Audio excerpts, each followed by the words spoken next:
I shared my mantra, which was as soon as I saw you, I knew an adventure was about to begin. So I waited till I had some fertility issues and I had my daughter a little bit later in life. I was 35 when I had my daughter. So I feel like a lot of our adventures started when we had our daughter. We started traveling more and doing more. I had finished my second degree in grad school and everything else. So I felt like we were able to do a lot of things with her. And I feel like a lot of people put off traveling and doing things because they feel like their kids might be too young or they might not be ready or they feel like it's more of a hassle. But I feel like if you start doing those things from an earlier age, it's a lot easier. Your kids get used to it. You can kind of adapt and start with doing small trips and then move on to doing bigger things as your kids get older. So that was how it started for us.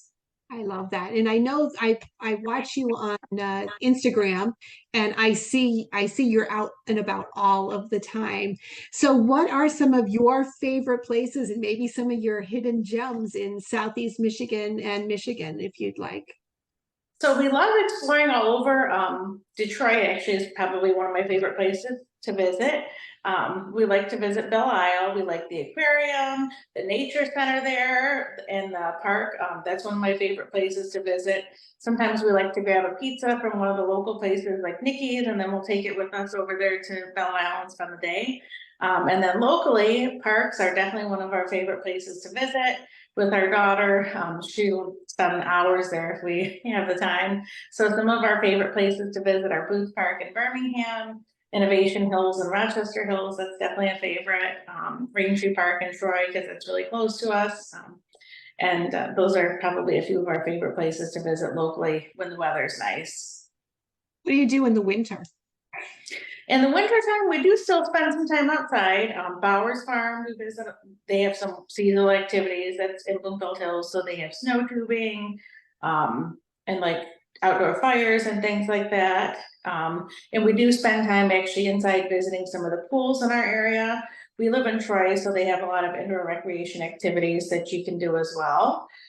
Troy Gymnastics is one of our favorite places to visit. So we do like the zip lining, indoor gyms. And then of course our local library, we spend time visiting there probably once a week. Some other fun ideas that we like to do, like indoor pottery places for kids where you can paint and do those kinds of things. Swimming, so we still try to stay pretty active even when the weather gets cold. And we definitely need that in Metro Detroit for sure. Oh, sure. Yeah. If you were to look back over the years that you've been a mom, what advice and what lessons have you learned, or what advice would you give to other moms? I would say to just try to enjoy every stage with your child. Every stage is fun, but it offers its unique challenges. And I would say, like, try to just start exploring with your child, traveling, doing things. My daughter's just 6, she just turned 6 now, and she really appreciates it. She talks about, even though she's 6, she remembers the things, she talks about some of the things that we've done together. And I think it creates like a background point of reference. It's different doing things versus reading about it. And even if it's just somewhere small, going to a park and seeing different types of animals, or if you're able to go visit one of the Great Lakes, like learning about our state that we live in, I think that's something really important too.